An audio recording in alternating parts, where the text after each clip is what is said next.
जम्मू कश्मीर में 370 और 35A हटने के बाद पहली बार यहां विधानसभा चुनाव हो रहे हैं। लोकसभा चुनाव के बाद सभी की दिलचस्पी इस बात पर है कि जम्मू कश्मीर की जनता अब कैसा मैंडेट देती है। कांग्रेस और नेशनल कॉन्फ्रेंस ने अपना अलायंस भी ऐलान कर दिया है। इसके बाद पहली बार एक्सटेंसिव इंटरव्यू देने के लिए राज्य के पूर्व मुख्यमंत्री, नेशनल कॉन्फ्रेंस के वाइस प्रेसिडेंट उमर अब्दुल्ला साहब एबीपी न्यूज पर हैं। सर, बहुत बहुत शुक्रिया, आपने टाइम दिया। आई कैन सी आप बहुत बिजी हैं। मेरे साथ मेरे कोलीग आसिफ कुरैशी साहब भी हैं। उमर साहब, जैसे मैंने कहा कि आपने अलायंस कांग्रेस और नेशनल कॉन्फ्रेंस का अनाउंस कर दिया, सीटें भी आप डिक्लेयर करना बाकी है, बट इस दफा कितने कॉन्फिडेंट हैं उमर अब्दुल्ला? अनाउंस करने की कोई बात ही नहीं थी। हम तो पहले ही इंडिया ब्लॉक के हिस्सेदार रहे हैं, तो हमने कोई नया अनाउंस नहीं किया है। सीट शेयरिंग की बातचीत अभी चल रही है और हम चाहते थे कि अभी तक इसको मुकम्मल किया जाए, लेकिन ज़्यादातर सीटों पे तो मंजूरी हो गई है। कुछ सीटें हैं जिन पे हम अड़े हुए हैं, कुछ सीटें हैं जिन पे कांग्रेस के हमारे दोस्त जो हैं वो अड़ गए हैं। अब कोशिश की जा रही है कि बातचीत करके हम इनका कोई ना कोई हल निकालें। आज का दिन हमारे पास है, कोशिश करते। अभी भी इंटरव्यू शुरू करने से पहले कांग्रेस की लीडरशिप से मेरी फ़ोन पे बात हुई और हम चाह रहे हैं कि आज तक जो है इसको मुकम्मल किया जाए। सर, ये बड़ी बात आप बता रहे हैं, इसलिए मैं पूछना चाहूंगा, क्या अलायंस भी खटाई में पड़ सकता है या कुछ सीटों की बात है? नहीं, फिलहाल तो सीटों पे ही जो है अलायंस तोड़ने की बात ना हम कर रहे हैं ना कांग्रेस कर रही है। हम चाहते हैं कि मिलके इलेक्शन लड़ा जाए और अब चंद सीटों पे ये हो जाता है। 10 साल के बाद यहाँ इलेक्शन हो रहे हैं। सियासी जो नक्शा है वो बदल चुका है। कई नई पार्टियां बीच में उभर के आई। पार्लिमानी इंतखाबात के बाद कुछ उनमें से जो नई पार्टियां हैं वो टूटना शुरू हो गईं। आज़ाद साहब की पार्टी तो अब कहीं नज़र ही नहीं आती। अल्ताफ बुखारी साहब की पार्टी भी रोज़ अगर आप देखें तो 2-2, 3-3 लोग वहाँ से निकल रहे हैं। इन हालात में इसका असर हमारी सीट शेयरिंग पे भी पड़ा है, क्योंकि अचानक जो लोग दूसरी पार्टियों में थे वो अब इस अलायंस की तरफ जो है देखना शुरू कर गए और इसका भी थोड़ा सा असर इस सीट शेयरिंग पे पड़ा है। अब बातचीत चल रही है, मैं उम्मीद कर रहा हूं कि आज हम इसको मुकम्मल कर लेंगे। क्या आज आप इस पोजीशन में हैं, क्योंकि ये नई बात पता चली मुझे दिल्ली से आने के बाद, क्या आप इस पोजीशन में हैं कि जो हम जनरली सुन रहे हैं कि 50 सीटें तकरीबन आप, 40 सीटें तकरीबन कांग्रेस, ये वर्कआउट हो जाएगा, तकरीबन यही फॉर्मूला होगा? मैं उस पर कुछ नहीं कहूंगा।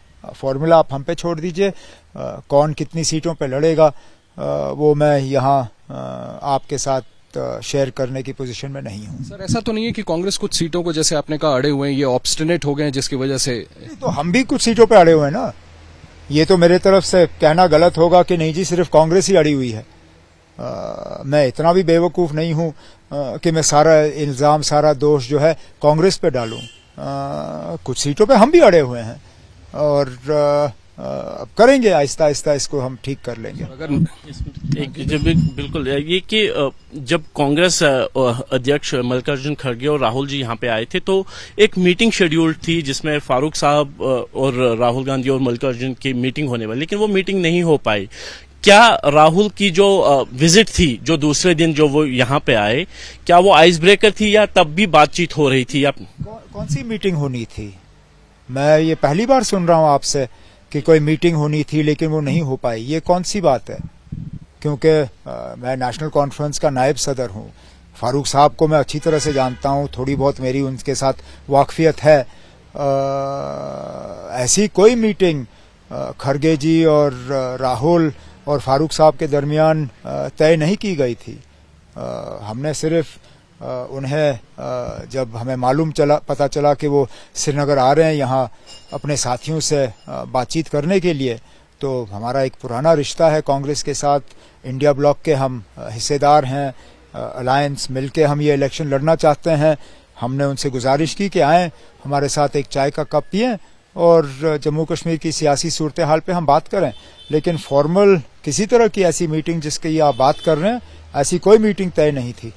इंडिया अलायंस की बात हो रही है। आपका मैनिफेस्टो जब से जारी हुआ है, बीजेपी की तरफ से और केंद्रीय गृह मंत्री की तरफ से इस अलायंस को अनहोली अलायंस तक कहा गया है और कांग्रेस से भी पूछा जा रहा है और आपसे भी, क्या विभाजनकारी ताकतें एक हो गई है, ये उनका कहना है। तो आपका क्या कहना है कि क्या मैनिफेस्टो में जो आप में पॉइंट्स हैं वही इलेक्शन का मुद्दा रहेंगे, या फिर बीजेपी आप पे जो निशाना साध रही है उससे आपको कुछ नुकसान होगा?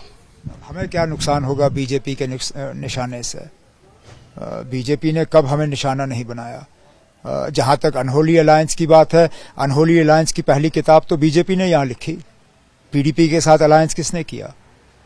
उस पीडीपी के साथ जिन्होंने यहां सेल्फ रूल की बात की थी, जिन्होंने बड़ी बड़ी और बातें की थी उस इलेक्शन के दौरान, उस पीडीपी के साथ इन लोगों ने अलायंस की। उनका जो एजेंडा फॉर गवर्नेंस तय हुआ था उसमें बड़ी बड़ी बातें थी। तो अनहोली अलायंस की बात बीजेपी का हमसे करे वो मजाक की बात बन जाती है। अच्छा सर, आपके मैनिफेस्टो में जो अभी आसिफ भाई ने जिक्र किया, आपके मैनिफेस्टो में आपने जो जिक्र किया है 370 335A को वापस रेस्टोर करने के लिए आप काम करेंगे, इसको लेकर हमारे मैनिफेस्टो में और कुछ नहीं दिखा।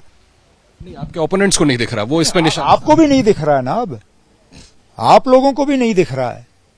हमारे मैनिफेस्टो में हमने हर चीज पे बात की है, लेकिन आप लोगों को 370 और 35A के अलावा कुछ नहीं दिखता। वो हमारा एक सियासी वादा है यहाँ के लोगों के साथ, हम उस पर कायम हैं। लेकिन आप प्रेस कॉन्फ्रेंस में थे नहीं, आसिफ थे जब हमने इसको रोल आउट किया। मैंने वाजिया तौर प्रेस कॉन्फ्रेंस के दौरान कहा कि हम लोगों को धोखे में नहीं रख रहे हैं। हम ये नहीं कह रहे हैं कि ये आने वाले इस 5 साल की हुकूमत में मुमकिन होगा, लेकिन हम लोगों को ये कह रहे हैं कि हम ये मुद्दा छोड़ने के लिए तैयार नहीं हैं।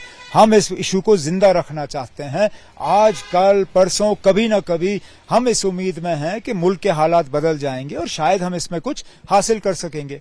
आपके मैनिफेस्टो की ही बात है कि जो भी मुद्दे आपने उसमें उठाए हैं, क्या आपको लगता है कि एक यूटी के तहत आप वो सारे जो भी आपने वादे किए हैं पूरे कर पाएंगे? क्योंकि यूटी का स्टेटस आपको पता है, पूर्ण राज्य का दर्जा पहले मांगते कि पहले हो जाए, उसके बाद इलेक्शन होंगे। लेकिन क्या आपको लगता है कि वो वादे पूरे कर पाएंगे आप, अगर आप यूटी में भी सरकार बनाने में कामयाब होते हैं? कई सारे ऐसे वादे हैं जो यूटी में भी हम पूरे कर पाएंगे, लेकिन हम इस चीज को तस्लीम करने के लिए तैयार ही नहीं है कि जम्मू कश्मीर यूटी ही रहेगा।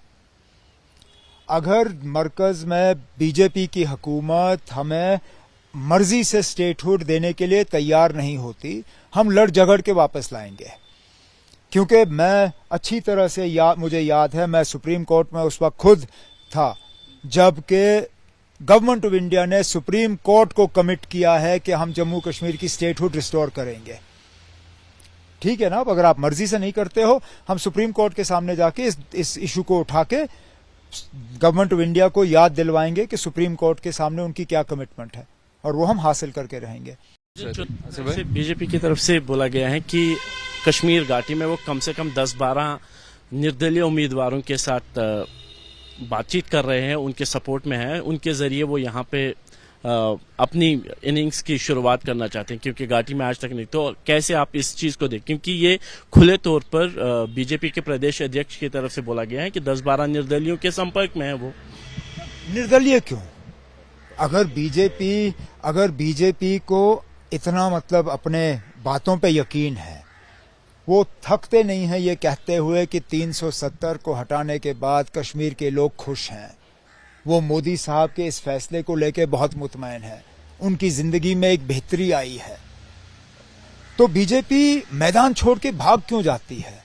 पार्लियामेंट इलेक्शन में भी 3 सीटों पे उन्होंने दूसरों की मदद की, मेरे खिलाफ सजाद लोन की मदद की श्रीनगर में, और रजौरी अनंतनाग की सीट पे अल्ताफ बुखारी साहब की सीट की मदद की। बीजेपी ने सजाद लोन की जमानत बचाई। अगर बीजेपी ने माइग्रेंट वोट सजाद लोन को नहीं दिलाए होते, मेरे खिलाफ उसकी जमानत जब्त हो जाती। तो वो बार बार मैदान छोड़ के आजाद उम्मीदवार क्यों सामने लाते हैं? उनकी यहाँ पार्टी है, उनके लोग जो हैं 5 अगस्त को आपस में मिठाई बांटते हैं, उनको टिकट दे दीजिए, कमल की फूल के सिंबल पे इलेक्शन लड़िए, हम भी देखें कौन कहाँ खड़ा। तो पहला हिंदू मुख्यमंत्री बनाना चाहते हैं स्टेट में? पहले तो इलेक्शन लड़ो ना, फिर मुख्यमंत्री बनाने की बात करो। आप तो यहाँ इंडिपेंडेंस के पीछे छुपे हुए हो। इंडिपेंडेंस के पीछे क्यों छुपे हो?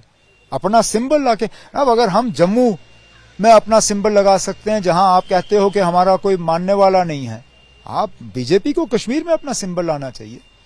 सब आप बीजेपी को अपना चुनावी प्रतिनिधि मान रहे हैं या पीडीपी और अन्य पार्टियों को? जिस कॉन्स्टिट्यूएंसी में हमारे मुकाबले में उम्मीदवार का पलटा सबसे ज्यादा भारी होगा, मुकाबला हमारा उनके साथ होगा। अलग सीटों पे अलग अलग लोगों के साथ होगा ना। ये वन साइज फिट्स ऑल वाली बात नहीं है। कहीं पे बीजेपी, कहीं पे कोई और। बहुत बहुत शुक्रिया हमसे बात करने के लिए उमर अब्दुल्ला साहब। चुनाव का ऐलान हो चुका है, इस बीच उमर अब्दुल्ला साहब ने समय निकाला, बहुत से लोग मिलने के लिए आए हुए हैं, बहुत कॉन्फिडेंट है। उनका कहना है कि इस दफा कॉन्फिडेंट है कि हुकूमत नेशनल कॉन्फ्रेंस की बनेगी। नेशनल कॉन्फ्रेंस ऑब्वियसली कांग्रेस के साथ अलायंस में सीटों को लेकर के कुछ जरूर बातचीत में पेचीदगियां हैं, जिसको वो कॉन्फिडेंट है कि 2-1 रोज में सुलझा लिया जाएगा।